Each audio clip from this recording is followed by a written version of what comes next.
ഐശോ സ്പീഡിന്റെ അറിയോ ഐശോ സ്പീഡിന്റെ ഒരു correct replica മലയാളത്തിലേക്ക് കൊണ്ടുവരാന്നുള്ള ലെവലിലാണ് ഞാൻ സ്റ്റാർട്ട് ചെയ്തത്.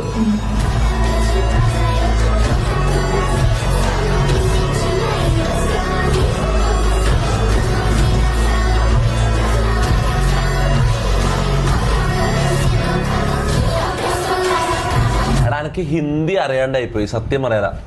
ഞാൻ ആദ്യം പ്ലാൻ ഇടുമ്പില്ലേ എൻ്റെ മൈൻഡില് ഇത് നോർത്ത് ഇന്ത്യയിലേക്ക് കൊടുക്കാന്നുള്ള മൈൻഡായിരുന്നു. നോർത്ത് ഇന്ത്യയിലാണ് എനിക്ക് ഹിന്ദി അറിയായിരുന്നെങ്കിൽ, ഇപ്പം എനിക്ക് ഹിന്ദി അറിയാം, ആ സമയത്ത് എനിക്ക് തീരെ ഹിന്ദി അറിയില്ലായിരുന്നു, വളരെ വീക്കായിരുന്നു എൻ്റെ ഹിന്ദി.